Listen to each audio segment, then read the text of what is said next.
Welcome back to the Virtual Elephant YouTube channel. In this video, we are going to be kicking off my brand new 2026 YouTube series, From DevOps to Platform Engineering, How to Build Your First Internal Developer Platform.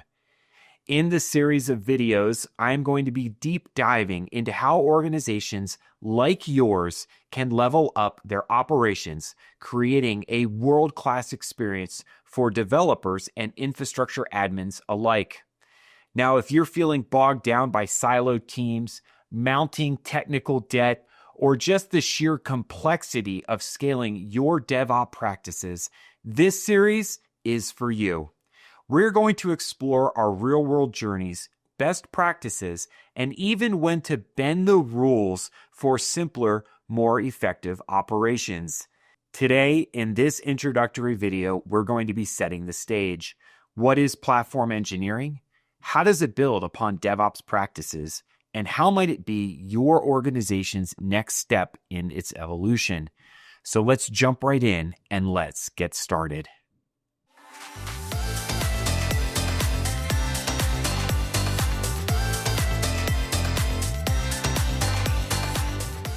As we talk about what platform engineering is leading into 2026, first, let's rewind a little bit.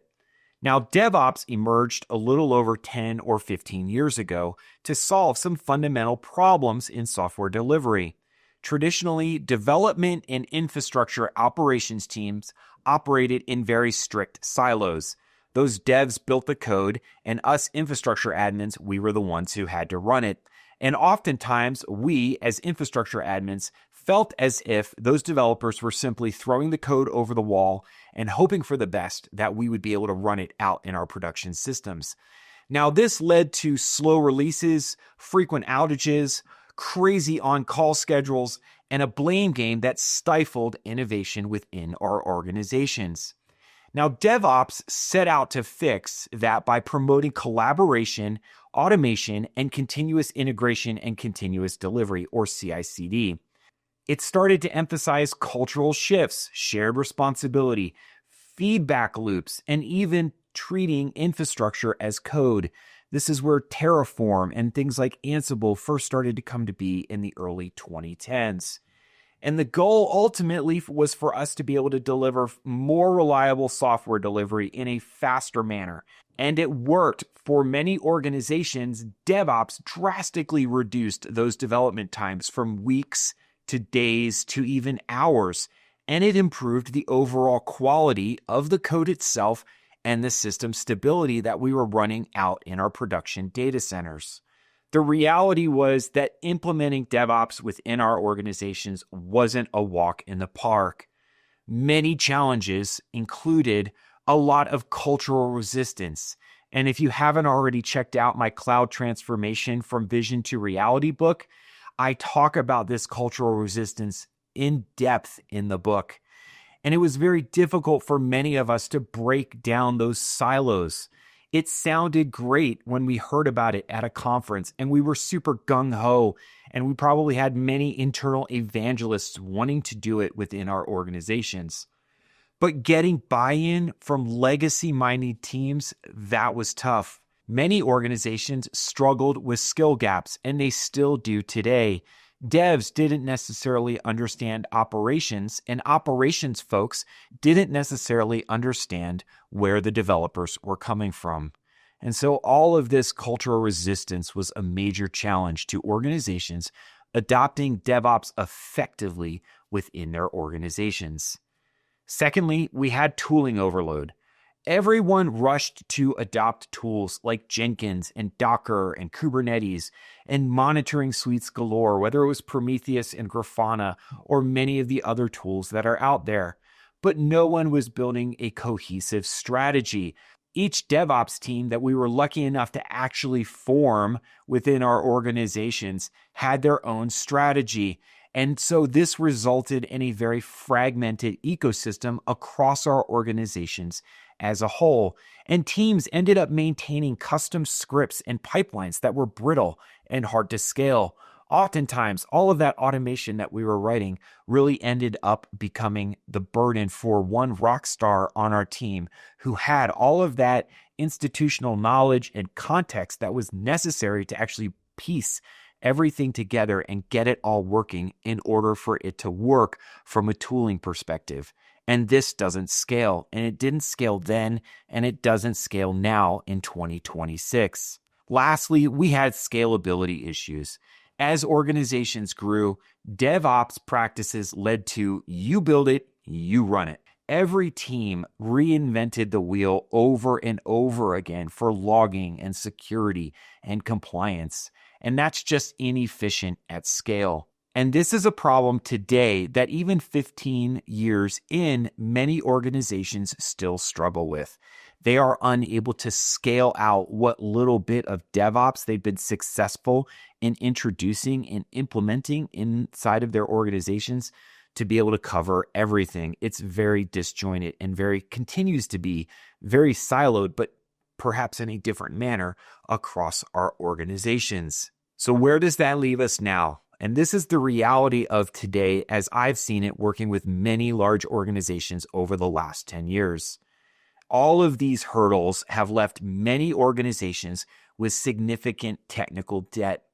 And this leads to inefficiencies from an operational perspective and really reduces where we are when we grade ourselves on an operational maturity model to decide where we should be focusing our efforts and where we need to be improving.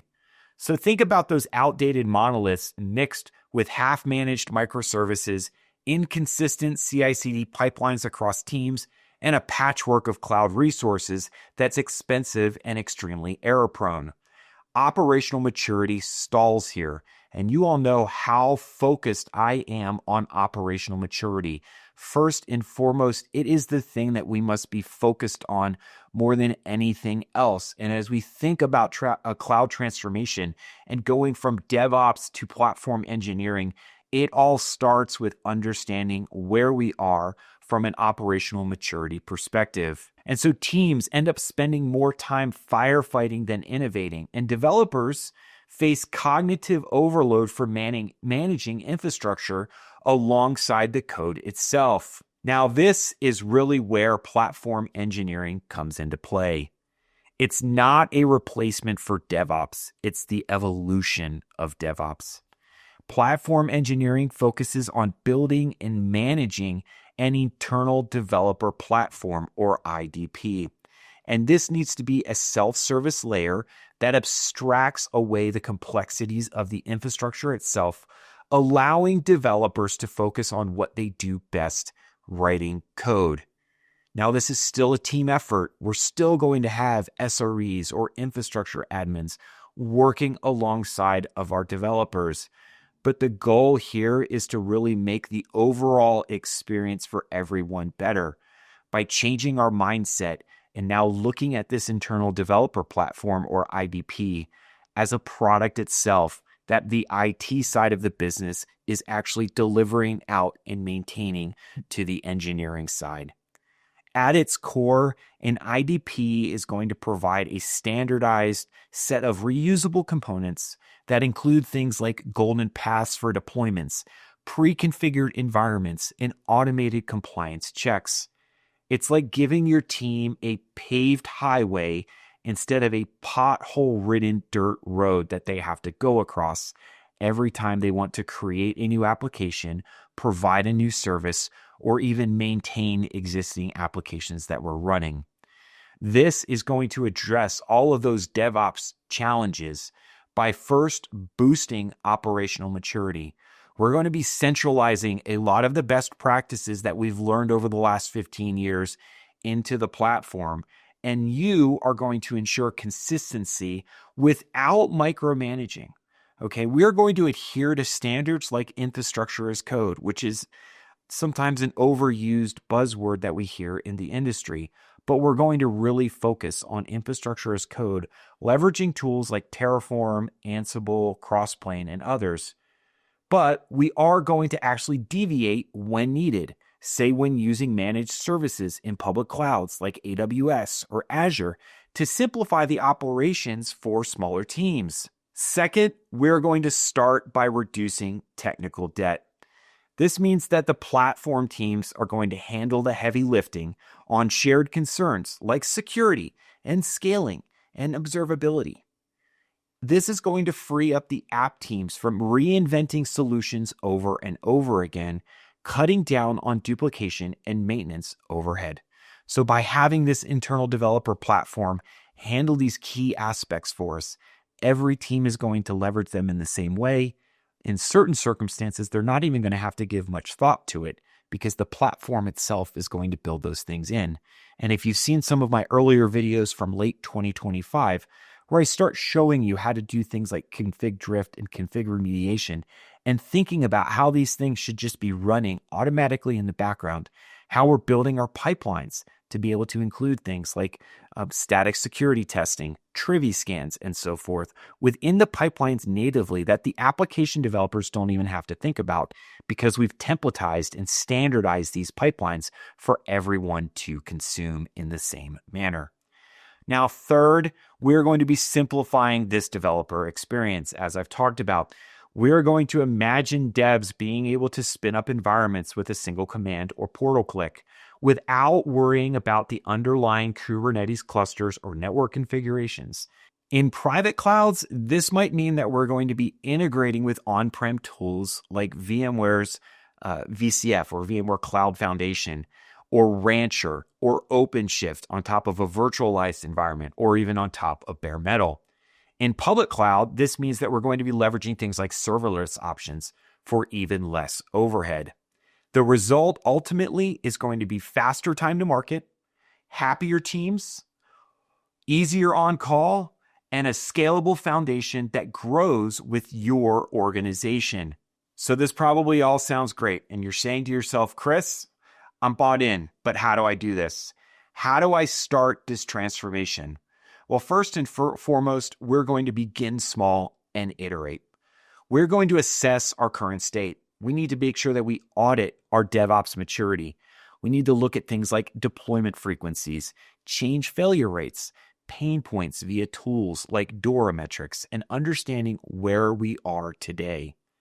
Then we're going to form a platform team. Now, we've done this in the past, whether we called it a Tiger team, a DevOps team, what have you. We are going to need to make sure that we take, if we have DevOps in our organizations already, that we take that DevOps team and start to transform them into a platform team. This is going to be, again, a cross-functional group of devs, ops, security people, storage individuals, a network person, okay, that are all going to own the IDP. But first and foremost, we're going to start with the basics. And the basic is a self-service portal using something like Backstage or something similar. Then third, we're going to prioritize quick wins. We're going to make a list of all the things that we should be focusing on based off of that DevOps audit that we did. We're going to cross out everything but the first bullet point, and we are going to maniacally focus on that quick win. We're going to tackle high impact areas like automated provisioning or our standardized CI/CD templates. Whatever is going to be the easiest, lowest effort for you initially to start to build some momentum. So we're going to focus on operational simplicity. We are not going to be over-engineering things. If a managed service can get you 80% of the way there, then great, start leveraging it. And then last, we are going to measure and evolve. We're going to track our adoption and get some feedback. We're going to remember that while best practices are guides, they are not written in stone. So we need to make sure that we are adapting it for our context, whether it's hybrid cloud, multi-cloud, or fully public or fully private cloud. It doesn't matter. This journey isn't going to be overnight, but it is transformative. In upcoming videos, we're going to be covering platform engineering reference architectures that have been publicized. We're going to talk a little bit about some of the certifications and training classes that we should be going out and doing to be able to upskill ourselves and our teammates. From there, we're going to actually show you how to deploy your very first internal developer platform, leveraging a reference architecture from platformengineering.org. Now, as we deploy this first IDP and build it, we are going to be adhering to the KISS principle. Keep it super simple. We are not going to be throwing in things like service mesh just because it's a buzzword or just because we've been told by others, vendors, individuals, conference talks, whatever it might be, that we need a specific tool. We're going to look at each tool that we're going to put in this IDP and make sure that it is something that we can scale with over time, that we can operationalize it first and foremost, and ultimately that it's going to be able to deliver the service that we need back to our developers to be able to reduce that cognitive load on them and to be able to ultimately achieve the goals of our platform engineering initiative. Hopefully, this introduction to platform engineering is really resonating with you. And if it is, please make sure that you are subscribed to the Virtual Elephant YouTube channel, that you hit the like button and you turn on notifications. Over the coming weeks, we're going to have a series of videos coming out on a regular basis, and this is just the first one.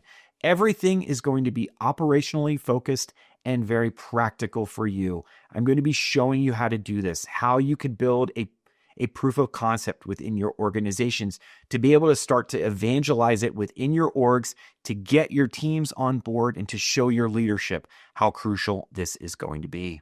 Make sure that you reach out to me on LinkedIn, find me on X at Chris Mutchler. I'd be happy to dive in with this specifically for your use cases to help you understand how crucial adopting platform engineering is going to be in 2026 and beyond. I look forward to talking to you next time.